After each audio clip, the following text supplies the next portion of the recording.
It's past the time that I review this Hermès bag. I'm talking about the Birkin 35 Togo leather, color Noir Ghw hardware. I've had this bag since 2015, which makes this my first Hermès bag, and I know you have a lot of questions about it, especially the size, so let's get into it. Let's start with everything you have to know about the Birkin. This bag has a rectangular form. It is wider than it is taller, and then a flap closes the bag, and then you hook this here and here and here. You put the strap in here, the other strap in here. The one with Hermès goes on top, so this one goes on bottom, this one goes on top, and then this closure here that resembles a key, when it's upward, it just locks the bag, everything is in place. When it's horizontally, you can remove the straps. I always do this carefully.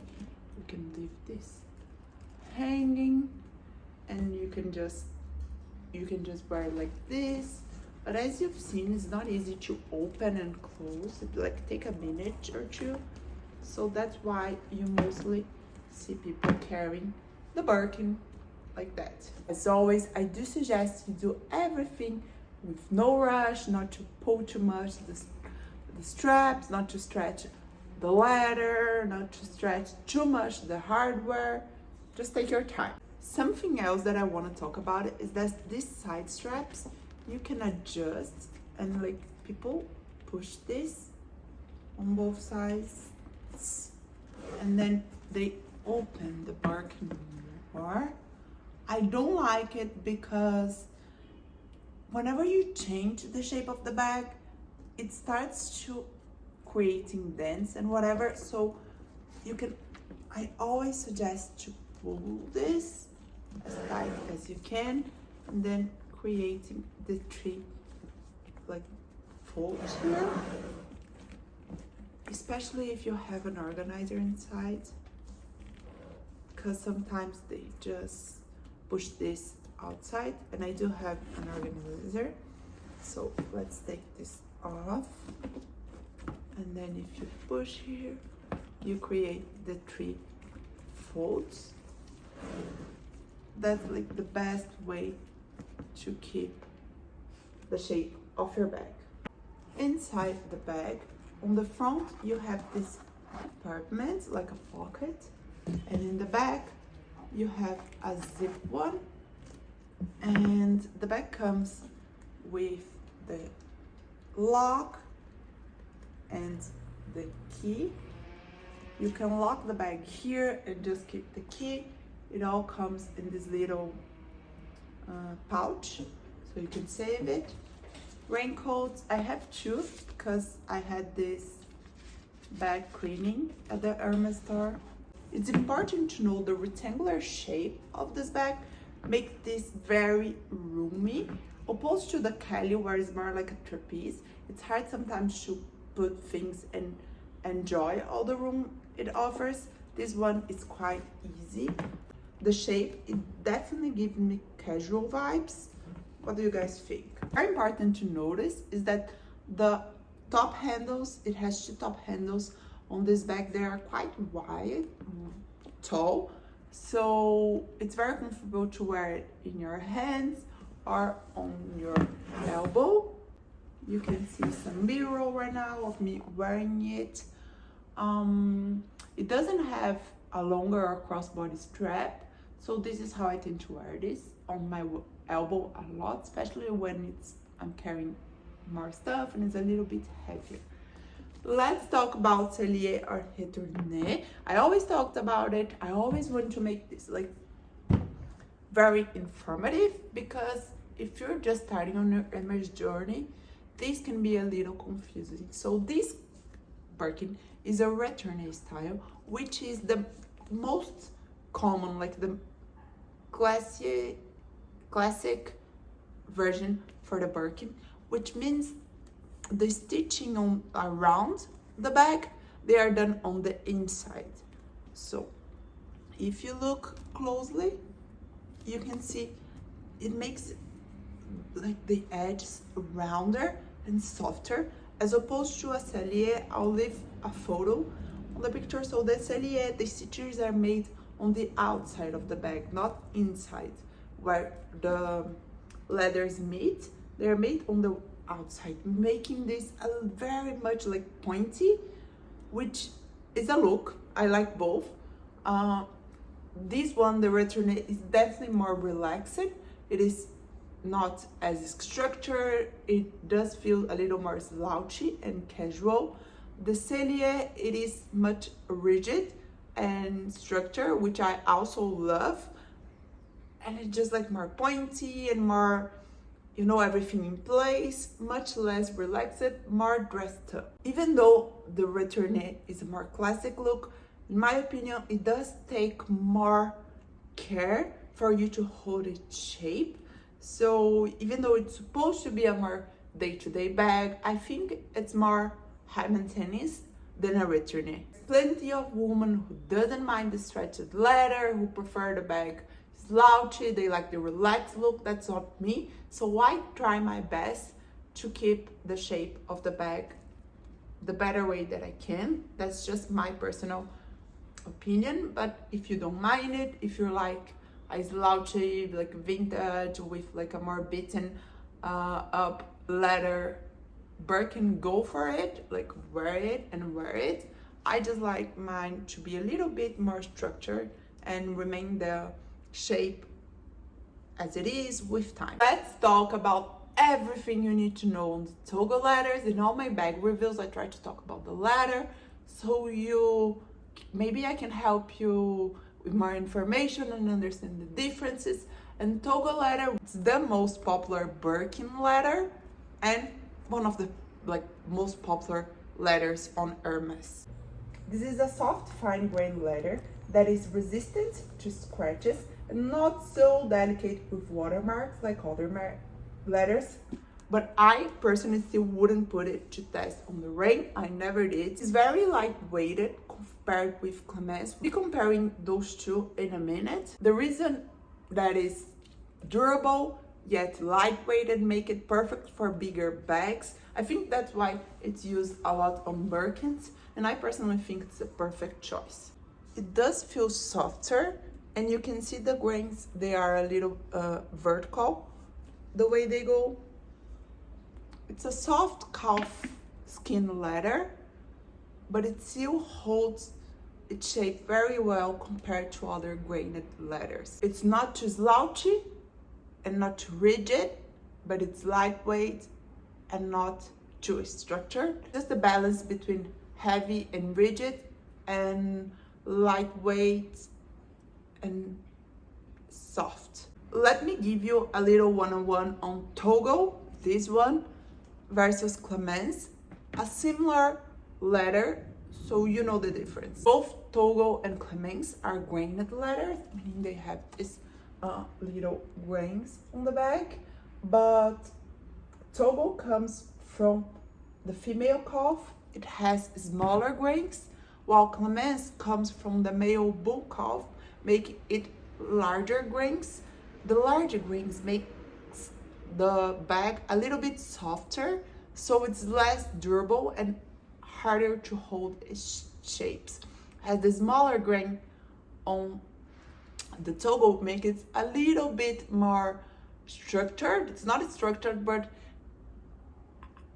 just holds the shapes better. Also, as I mentioned before, Togo is much lighter than Clemence.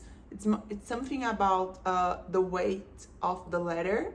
It is, so it's the perfect choice for a big bag if you don't want this to be like too heavy on your arms. There's one thing, in my opinion, that makes Clemence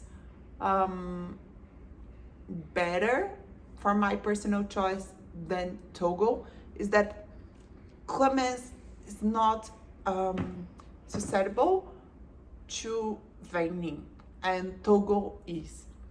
So Hermès does like the best work on trying to avoid leathers with veining, but sometimes on exotic leather, it just use the leather and don't let it goes to waste. And I've seen some Togo leathers that in products that has the veining, it is not considered like a default, like there's something defective on your bag. It's just a characteristic of the leather. But if it does bother you, and I'm not sure how I would feel, if you're buying Togo, do check the complete bag in store. It's rare, very rare, but it's not unseen. So what is a veining? A veining is like a dent, a mark on the leather, completely natural. It comes this way. Again, it's not something that is wrong with the leather, but aesthetically, some people might not enjoy it. So this is something to bear in mind. And let's talk about everything about the Noir color. I mean, what is there to talk about? It is the Hermès classic bag. Noir is noir. I just love it. It's nice to know that depending, every Hermès color, depending on the leather, they can look a bit different. The finish, how shiny it is, how matte it is, how deep it is, the black or no. So this is the Togo in Noir. It does have a little sheen on it. It tends to fade with time. I think mine is holding well. I don't mind when it fades. It's gonna get a little bit more matte. I don't mind, but yeah, 7 years and still holding up. I think black noir in Hermès is part of like most people's wish list. The reason why is like I get it because it's the perfect neutral for me. I wear black a lot, but if you don't wear black a lot, maybe you should consider a lighter neutral. Or if you're very colorful, I wouldn't see you carrying this bag. Like I wouldn't carry this bag with a very colorful outfit. Black is black, but you know, I wouldn't be light pink or celestial blue, and then a black bag is just very heavy. Yeah, noir is for the people that tends to wear a lot of dark clothes, a lot of blacks, grays, and those. If you want something neutral but you wear a lot of colorful stuff, I would definitely go for something beige or even tan if you like. It's not very me, but like beige, white, light grays. But yeah, black is black. We all love it. I definitely love it. This bag, like this, I wore it so much, like especially in travels and like business meetings. I wear a lot of black, so black for me is perfect. It was my first choice. This is my first Hermès bag ever that I got. It was in 2015. I love it. So let's talk about the gold hardware. So personally, I'm more of a palladium hardware girl. I wear white gold bar. It just, I think it looks, I like better, even though like for my color palette, it is recommended gold. But you know how this Birkin is a little, like much more casual in my opinion than Kelly. The size is more casual. Even the Retourne versus the Sellier is more casual, and I like to balance being casual with being dressed up. So I wanted this to have gold hardware because I think it makes the bag a little dressier.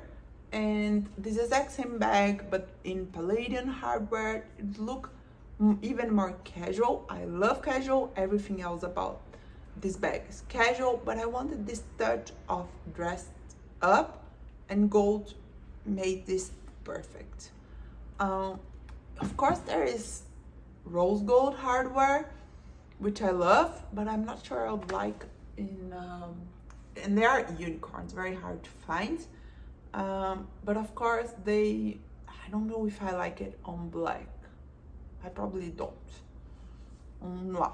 Gold or palladium hardware is definitely a personal choice, but I do think thinking about everything else of the bag and what you want of this bag can help you choose this. The color combinations, for example, a white or beige bag, in my opinion, looks very different with gold or palladium hardware, colorful bags too.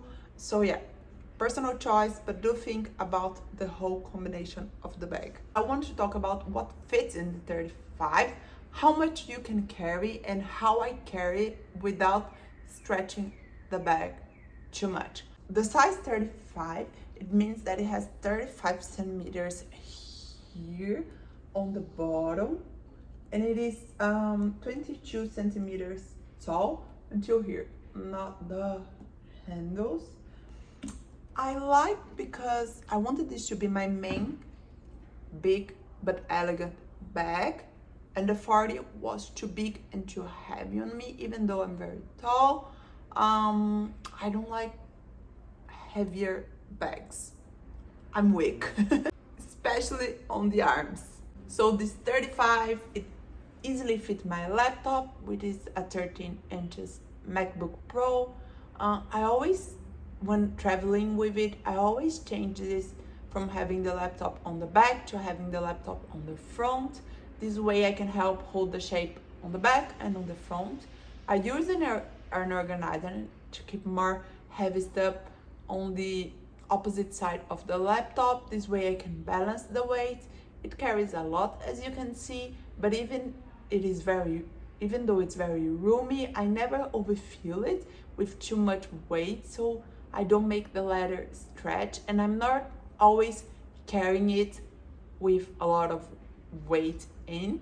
So in the airplane, for example, I always have this sitting on my carry-on, and if I'm going to a meeting, I'm only take what's necessary. I never try to walk around with this on my arms, carrying too much, because it can stretch the bottom and the sides of the bag. Particularly, I think if you need more room, I would always size up than filling your bag too much. This is how this bag's been holding up quite well, in my opinion. What do you guys think?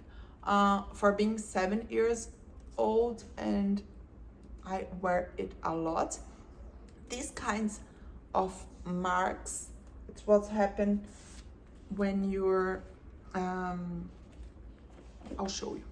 You put things that it's heavier here and not on the bottom, this tends to fold like this, and exactly why I tend to avoid it by having my laptop sometimes here, so it's more straight. Yeah, straight. Wrap up and personal overview. So buying this bag in 2015 was the most expensive bag that I bought until then. It was my first Hermès bag, and it was like, this bag is responsible for me shifting to buying trendy, cool pieces, to actually want to invest more in classics, because I bought this, it was a huge moment for me, and then I start thinking all my other bags. That's exactly when I started selling bags that I had for like 10 years, 15 years already. Not 15 because I was younger, but yeah, I had for quite some time. I started selling it. I did end up buying some trendy bags after it, but then right away selling it, because it was quicker for me to understand that they were not the bags that I wanted. And even though this is not, I've like, maybe now it's cool, but maybe at the time it wasn't. It was never like a cool bag. I feel extremely like cool, important, dressed up, wearing this bag, and somehow the other like trendy and less expensive, but also less full of details and not as specially made as this one, just began to lose their places in my heart. So this was the first Hermès bag, responsible for my Hermès love and responsible for being very picky about the bags that I buy next, and responsible for making me sell 80% of all my bags. This is the bag that I also feel very like empowered in business. I just feel like I call her, it gives me girl, like boss girl vibe. That's why I call her Boss Birkin. It's the only Birkin I have, but it has a name, Boss Birkin, because that's just how I feel. I feel very empowered. This bag has been to amazing memories, both like travel memories, like my honeymoon, when I was, the trip that I was like proposed to, like very important travels, but also very important meets. My first Vogue meeting in my business. So yeah, it's been with me through a lot. So I don't think I would ever sell this bag. I'm not sure also if I need another 35. I'm happy with this one. Maybe when I have other bags, maybe I would get another 35, but it's not on the wish list right now. But I definitely would never sell this. I love it too much. So yeah, this is Boss Birkin. I hope you liked this review and it was complete. Let me know if there's something that wasn't clear so I can make it up in the next review. And of course, if you're not done watching, I'm gonna leave more complete reviews of bags for you to watch here. And do consider subscribing to see what's coming next. I have a lot of exciting things to tell you and to show you. So yeah, I see you soon. Bye bye.